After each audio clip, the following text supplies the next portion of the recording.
23 ವರ್ಷಗಳಿಂದ ಮಧ್ಯಾಹ್ನ ಉಪಹಾರ ಯೋಜನೆ ಅಡಿಯಲ್ಲಿ ಶಾಲೆಗಳಲ್ಲಿ, ರಾಜ್ಯದ ಎಲ್ಲ ಶಾಲೆಗಳಲ್ಲಿ ಅಡುಗೆಯವರಾಗಿ ಏನು ಕೆಲಸ ಮಾಡ್ತಕ್ಕಂಥ ಎಲ್ಲ ನಮ್ಮ ಬಿಸಿಯೂಟ ತಯಾರಕರಿಗೆ, ಮುಖ್ಯ ಅಡುಗೆಯವರಿಗೆ 3700, ಸಹಾಯಕ ಅಡುಗೆಯವರಿಗೆ 3600 ರೂಪಾಯಿ ತಿಂಗಳಿಗೆ ಏನಾದರೂ ವೇತನ ಅಂತ ಕೊಡ್ತಾ ಇದ್ದಾರೆ ಗೌರವ ಸಂಭಾವನೆಯಾಗಿ.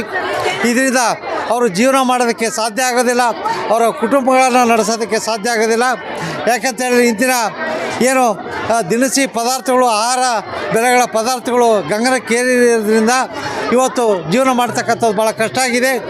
ಆದ್ದರಿಂದ ಇವತ್ತೇನು ಸರ್ಕಾರನೇ ನಿಗದಿಪಡಿಸಿರ್ತಕ್ಕಂಥ ಕನಿಷ್ಠ ವೇತನ, ಆ ಕನಿಷ್ಠ ವೇತನವನ್ನು ಬಿಸಿಯೂಟ ತಯಾರಕರು ಕೂಡ ಕೊಡಬೇಕು. ಈ ಬರ್ತಕ್ಕಂಥ ಬಜೆಟ್ನಲ್ಲಿ 2025-26 ಬಜೆಟ್ನಲ್ಲಿ ಅದನ್ನು ಜಾರಿ ಮಾಡಬೇಕು ಅಂತಕ್ಕಂಥ ಒಂದು ಒತ್ತಾಯವನ್ನು ಮಾಡಿ ನಾವಿಲ್ಲಿ ಒಂದು ಅನಿರ್ದಿಷ್ಟಾವಧಿ ಧರಣಿಯನ್ನು ಈ ಫ್ರೀಡಮ್ ಪಾರ್ಕಲ್ಲಿ ನಾವು ಮಾಡ್ತಾಯಿದ್ದೀವಿ. ಕನಿಷ್ಠ ವೇತನವನ್ನು ಜಾರಿಗೆ ಕೊಡಬೇಕು. ಹಾಗೆಯೇ 60 ವರ್ಷ ವಯಸ್ಸಾಗಿ ಏನು ಕೆಲಸದಿಂದ ಬಿಡುಗಡೆ ಆಗ್ತಾರೆ ಅವ್ರಿಗೆ ಕನಿಷ್ಠ 2 ಲಕ್ಷ ರೂಪಾಯಿ ಇಡುಗಂಟನ್ನು ಕೊಡಬೇಕು. ಮತ್ತು ಜೊತೆಗೆ ಶಾಲೆಗಳಲ್ಲಿ ಏನು ಕೆಲಸ ಮಾಡಿ ಅಲ್ಲಿ ಮಕ್ಕಳ ಸಂಖ್ಯೆ ಕಮ್ಮಿಯಾಗಿ ಅಥವಾ ಅಲ್ಲಿ ಬಿಡುಗಡೆಗೊಳಿಸ್ತಾರೆ ಅಂಥವ್ರಿಗೂ ಕೂಡ ಒಂದು ಬಾರಿ ಒಂದು ಇಡುಗಂಟನ್ನು ಕೊಡಬೇಕು ಅಂತಕ್ಕಂಥ ಒತ್ತಾಯವನ್ನು ನಾವು ಈ ಸರ್ಕಾರಕ್ಕೆ ಮಾಡ್ತಾಯಿದ್ದೀವಿ. ಆದ್ದರಿಂದ ಗ್ರ್ಯಾಚ್ಯುಟಿಯನ್ನು ಕೊಡಬೇಕು, ಇತರೆ ಭತ್ಯೆಗಳನ್ನು ಕೊಡಬೇಕು ಅಂತಕ್ಕಂಥ ಒತ್ತಾಯ ಮಾಡೋದ್ರೊಂದಿಗೆ ಭಾಳ ಮುಖ್ಯವಾಗಿ ಈ ಬರ್ತಕ್ಕಂಥ ಬಜೆಟ್ನಲ್ಲಿ ನಮಗೆ ಕನಿಷ್ಠ ವೇತನವನ್ನು ಜಾರಿ ತರಲೇಬೇಕು ಅಂತಕ್ಕಂಥ ಒತ್ತಾಯವನ್ನು ನಾವು ಮಾಡ್ತಾಯಿದ್ದೀವಿ. ಆವರಗೆರೆ ಚಂದ್ರು ಈ ಸಂಘಟನೆಯ ಪ್ರಧಾನ ಕಾರ್ಯದರ್ಶಿ. ನಮಸ್ಕಾರ, ನನ್ನ ಹೆಸರು ಸುನೀತಾ ಅಂತ. ನಾವು ಕೊಪ್ಪಳ ಡಿಸ್ಟಿಕ್ಕಿಂದ ಬಂದಿರೋದು, ಕಾರಟಗಿ ತಾಲೂಕಿಂದ. ಸೊ ಇವತ್ತಿನ ಈ ರಾಜ್ಯಾದ್ಯಂತ ನಡೀತಿರೋ ಈ ಹೋರಾಟವನ್ನು ಎಲ್ಲ ನಮ್ಮ ಅಡಿಗೆಯವರು ಶಾಲೆ ಬಂದ್ ಮಾಡ್ಕೊಂಡು ಬಂದಿರೋದು. ಆದರೂ ಕೆಲವು ಮೂಲೆಗಳಿಂದ ಬಂದಿರೋರು ಇದ್ದಾರೆ. ಆದರೆ ಶಾಲೆಗಳಲ್ಲಿ HMಗಳು ಇಲ್ಲಮ್ಮ ನೀವು ಯಾವ ಹೋರಾಟ ಮಾಡ್ತೀರಿ, ನಿಮ್ಗೆ ಯಾವ ಸರ್ಕಾರನೂ ಹೆಚ್ಚು ಮಾಡಲ್ಲ ಅಂತೇಳಿ ಭಾಳಷ್ಟು ಅಡಿಗೆಯವ್ರನ್ನ ತಪ್ಪು ಹೊಡಿತಿದ್ದಾರೆ. ಅವರಿಗೆ ಬರೋರು ಸಮಿತಿ ಬರಲಾರ್ದಂಗೆ ಮಾಡಿದ್ದಾರೆ. ಅದ್ರ ಜೊತೆಗೆ ಇವತ್ತು ನಾವು ಈ ಹೋರಾಟ ಇಟ್ಕೊಳ್ಳೋ ಉದ್ದೇಶ ಏನಪ್ಪ ಅಂದರೆ 7ನೇ ತಾರೀಕಲ್ಲಿ ಇರುವ ಬಜೆಟಲ್ಲಿ ಈ ಇಡಿಗಂಟು ಅಂತ ಏನು ಮಾಡಿದಾರಲ್ಲ ಅದು 2 ಲಕ್ಷ ಆಗಬೇಕಂತ ಕೇಳ್ಕೊಳ್ತಾ ಇದ್ದೀವಿ. ಈಗ 40,000 ಅಂತ ಹೇಳಿದ್ದಾರೆ, ಅದು ಬಿಡುಗಡೆ ಇನ್ನೂ ಆಗಿಲ್ಲ, ಅದನ್ನು ಕೂಡಲೇ ಬಿಡುಗಡೆ ಆಗಬೇಕಂತ ಕೇಳ್ಕೊಳ್ತಾ ಇದ್ದೀವಿ. ಅದ್ರ ಜೊತೆಗೆ ಇವತ್ತು ಈ ಎಲ್ಲ ಶಾಲೆಗಳಲ್ಲಿ ಸಿಲಿಂಡ್ರ್ ಏನು ಸ್ಫೋಟ ಆಗ್ತಾ ಇದ್ದಾವೆ ಅದಕ್ಕೆ ಸೇಫ್ಟಿ ಕೊಡಬೇಕಂತೇಳಿ ಶಿಕ್ಷಣ ಇಲಾಖೆಯಿಂದ ಕೇಳ್ಕೊಳ್ತಾ ಇದ್ದೀವಿ. ಅದ್ರ ಜೊತೆಗೆ ಇವತ್ತು 2000 ಬೊಮ್ಮಾಯಿ ಸರ್ಕಾರ ಇದ್ದಾಗ 1,000 ರೂಪಾಯಿ ಜಾರಿ ಮಾಡ್ತೀನಿ ಅಂತ ಹೇಳಿದ್ರು, ಇದುವರೆಗೂ ಅದು ಜಾರಿ ಬಂದಿಲ್ಲ. ಈ ಕೇಂದ್ರ ಸರ್ಕಾರ, ಕಾಂಗ್ರೆಸ್ ಸರ್ಕಾರ ಬರೋಕ್ಕಿಂತ ಮುಂಚೆ ಪ್ರಿಯಾಂಕಾ ಗಾಂಧಿಯವರು ನಾವು ನಿಮಗೆ 6ನೇ ಗ್ಯಾರಂಟಿ ಮಾಡ್ತೀವಿ, 6,000 ರೂಪಾಯಿ ಮಾಡ್ತೀವಿ ಅಂತ ಹೇಳಿದ್ರು. ಅದು ಇನ್ನೂವರೆಗೂ ಜಾರಿ ಆಗಿಲ್ಲ, ಅದು ಕೂಡಲೇ ಜಾರಿ ಆಗಬೇಕಂತ ಕೇಳ್ಕೊಳ್ತಾ ಇದ್ದೀವಿ.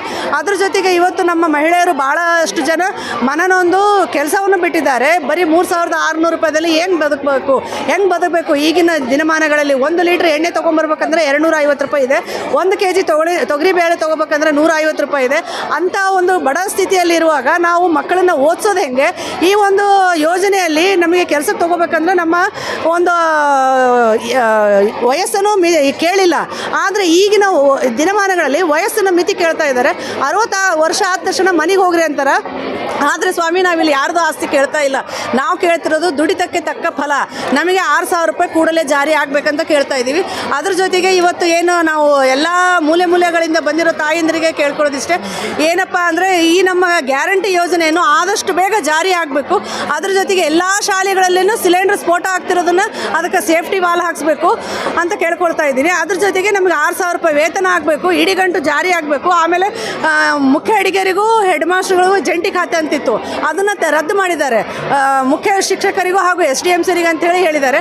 ಅದನ್ನು ರದ್ದು ಮಾಡಿ ಮುಖ್ಯ ಅಡಿಗೆಯರಿಗೂ ಹಾಗೂ ಮುಖ್ಯ ಶಿಕ್ಷಕರಿಗೆ ಅದನ್ನು ಮತ್ತೆ ಪುನರ್ ಜಾರಿ ಮಾಡಬೇಕಂತ ಕೇಳ್ಕೊಳ್ತಾ ಇದ್ದೀವಿ. ಅದ್ರ ಜೊತೆಗೆ ಇವತ್ತು ನಮ್ಮ ಈ ಹೋರಾಟದಲ್ಲಿ 10 ಲಕ್ಷ ಮರಣ ಹೊಂದಿದವರಿಗೆ ಪರಿಹಾರ ಕೊಡಬೇಕಂತ ಕೇಳ್ಕೊಳ್ತಾ ಇದ್ದೀವಿ. ಅದ್ರ ಜೊತೆಗೆ ಇವತ್ತು ರಾಜ್ಯ ಸರ್ಕಾರದಿಂದ PM ಪೋಷಣೆಯಲ್ಲಿ ವಾರಕ್ಕೆ 2 ದಿನ ತತ್ತಿ ಕೊಡ್ತಿದ್ರು, ಈಗ ಪ್ರತಿದಿನ ಕೊಡ್ತಾ ಇದ್ದಾರೆ. 6 ದಿನ, ವಾರದಲ್ಲಿ 6 ದಿನ ಕೊಡ್ತಾ ಇದ್ದಾರೆ. ನಮಗೆ ತೊಗೊಂಡಿರೋದು ಬರೀ ಅನ್ನ ಸಾರು ಮಾಡ್ಲಿಕ್ಕೆ ಅಂತ ತೊಗೊಂಡಿರೋದು. ಆದರೆ ಈಗ ಬೆಳಿಗ್ಗೆ 9 ಗಂಟೆಯಿಂದ 4 ಗಂಟೆ ತನಕ ನಾವು ಕೆಲಸ ಮಾಡ್ತಾ ಇದ್ದೀವಿ. ಆದರೆ ರಾಜ್ಯ ಸರ್ಕಾರ ಏನು ಹೇಳುತ್ತೆ, ನೀವು ಮಾಡ್ತಿರೋದು ಬರೀ ಕೇವಲ 4 ತಾಸು ಕೆಲಸ ಅಂತ ಹೇಳುತ್ತೆ. ಆದರೆ ನಾವು ಬೆಳಿಗ್ಗೆ 9 ಗಂಟೆಗೆ ಮನೆಯಲ್ಲಿ ಊಟ ಮಾಡಿರ್ತೀವೋ ಇಲ್ವೋ, ಮಕ್ಕಳಿಗೆ ತಿನ್ನಿಸಿರ್ತೀವೋ ಇಲ್ವೋ, ಓಡೋಡಿ ಬಂದು ಶಾಲೆಯಲ್ಲಿ ನಾವು ನಮ್ಮ ಶಾಲೆ ಮಕ್ಕಳು, ನಮ್ಮ ಶಾಲೆ ಇದು ಅಂತೇಳಿ ಪ್ರತಿಯೊಂದೂ ಕೆಲಸ ಇವತ್ತು ರಾಜ್ಯ ಸರ್ಕಾರದಿಂದ ಯಾವುದೇ ಚುನಾವಣೆ ಬರಲಿ, SDMC ಅವರು ತರಬೇತಿ ಇರಲಿ, ಶಾಲೆಗಳಲ್ಲಿ ಯಾವುದೇ ತರಬೇತಿ ಇದ್ರೂ ಇದು ನಮ್ಮದು ಅಂತ ನಾವು ಕೈ ಕಾಲು ಸುಟ್ಕೊಂಡು ಮಾಡಿದ್ರೂ ನಮಗೆ ರಾಜ್ಯ ಸರ್ಕಾರ ಆಯಿತು, ಕೇಂದ್ರ ಸರ್ಕಾರ ಆಯಿತು, ಇದುವರೆಗೂ 1 ರೂಪಾಯಿನೂ ಕೊಟ್ಟಿಲ್ಲ ಕೇಂದ್ರ ಸರ್ಕಾರದಿಂದ. ಸೊ ಅದೇ ರೀತಿಯಾಗಿ ನಮ್ಮ ಎಲ್ಲ ಬೇಡಿಕೆಗಳು ಕೂಡಲೇ ಈಡೇರಿಸಬೇಕಂತ ನಾನು ಕೇಳ್ಕೊಳ್ತಾ ಇದ್ದೀನಿ. ಇವತ್ತು ಬೆಳಗ್ಗೆಯಿಂದ ಪ್ರಾರಂಭ ಮಾಡೀವಿ. ನಮ್ಮ ಬೇಡಿಕೆ ಈಡೇರಿಸಲಿಲ್ಲ ಅಂದರೆ ನಾವು ಅಹೋರಾತ್ರಿ ಧರಣಿ ಮಾಡೋಕ್ಕೂ ಸಿದ್ಧರಾಗಿದ್ದೇವೆ, ಅನಿರ್ದಿಷ್ಟಾವಧಿ ಹೋರಾಟ. ನನ್ನ ಹೆಸರು ಸುನೀತಾ ಅಂತ, ಕೊಪ್ಪಳ ಜಿಲ್ಲೆ ಸಂಚಾಲಕಿ ನಾನು.